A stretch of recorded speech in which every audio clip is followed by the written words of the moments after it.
Hey, how's it going, YouTubers?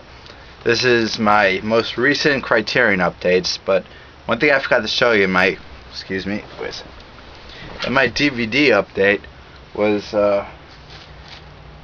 I recently found the original soundtrack to Blow Up, which unfortunately the film is not in my collection, but I do love the movie.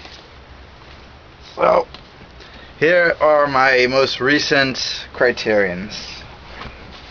There is 5 of them, so start off with the Blu-ray, the only Blu-ray at the pack, and it's Wim Wenders' Paris, Texas. It's a very good film. I've seen it quite a few times. It's about Harry Dean Stanton plays a guy that goes missing for 4 years, and he's found in the desert, and he's all catatonic. And once he comes to, he tries to find his wife and build up a strong relationship with his son, who kind of views him as an outsider because he's been taken care of by his uncle, which he kind of views as his father now. It's a phenomenal film. And if you watch Rain Man, I have a hard time believing that Rain Man was not influenced by this movie. I mean, the first quarter of the film, it will remind you a lot of Rain Man, and there's some points where they almost blatantly rip off Paris, Texas. Like this scene where Harry Dean Stanton, whose character's name is Travis, doesn't want to go on a plane. So when they get on the plane, he freaks out about the idea of it leaving the ground, so they kick him off. It's like, that's Rain Man. Next one is a film noir classic that really had to grow on me. First time I saw it, it really didn't do it for me. I thought it was alright, but I didn't think it was anything special. Now it's really up there. It's a great one. It's Sweet Smell of Success. I got it on DVD because the DVD was 10% off and the Blu-ray was not. And it's a film noir about how the newspaper, with the newspapers, your career can either be created or destroyed with the newspapers. Having your name in a column is a big deal, and seeing how this is a film noir, it focuses on how the newspapers destroy careers, and Tony Curtis and Burt Lancaster set out to destroy a jazz singer's career. It makes more sense when why their motives are if you go into watching it. Great film, great screenplay, a lot of great classic lines in there.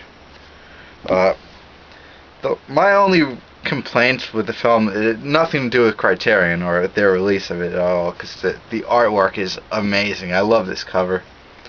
But there's a couple moments. I mean, Burt Lancaster's a great actor, but there's a couple moments where it really sounds like he's reading his lines off a index card that's out of view of the camera.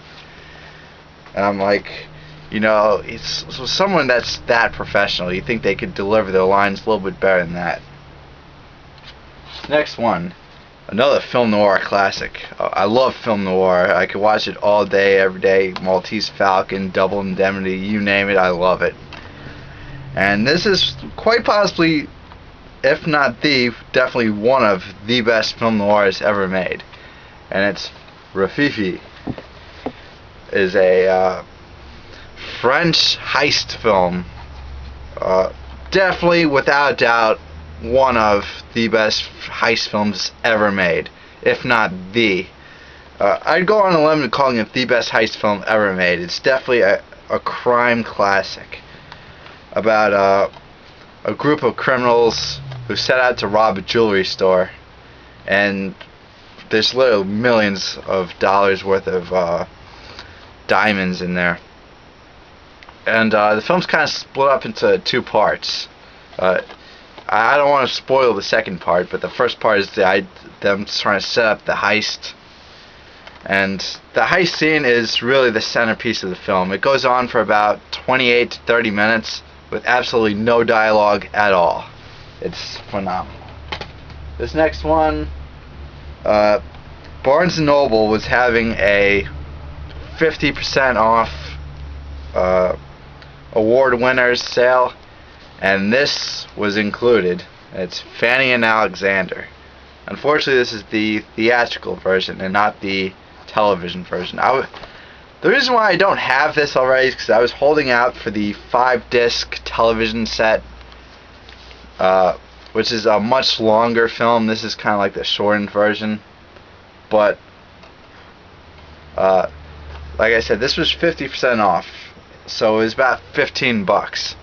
And like I said, I was holding out for the 5-disc set, but this was really something that it was really eating at me that I passed it up, and finally got to a point where I was like, you know what, I can own both this and the 5-disc set. You know, it's not that big of a deal.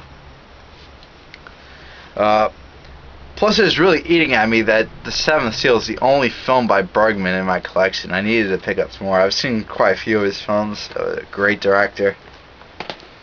And yeah, this next one is the last one, but you'll see why I saved it for last. But before I do, I almost picked up Night and Fog. The fact is, I had $14 left, and with tax it will come out to about 16 plus.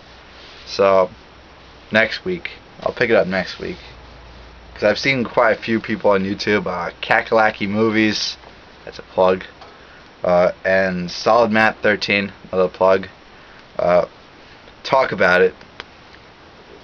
But this next one, this is not the one I was talking about. I was referring to Night and Fog, but this is one that is one of the most infamous and notorious films ever made.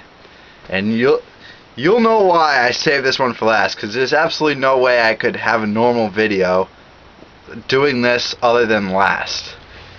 And it is the infamous Salò, or the 120 Days of Sodom.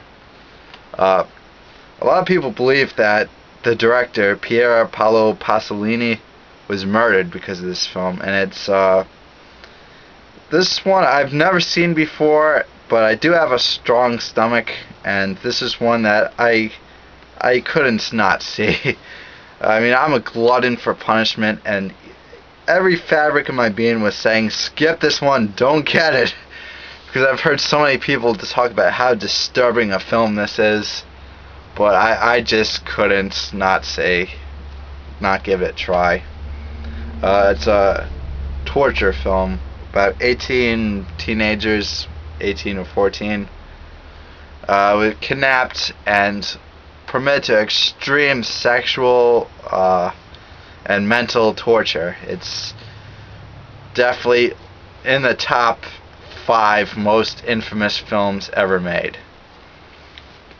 I'll check it out, and I'll probably do a review on this one, because this is one of those ones that has such a notorious reputation. Well, so long.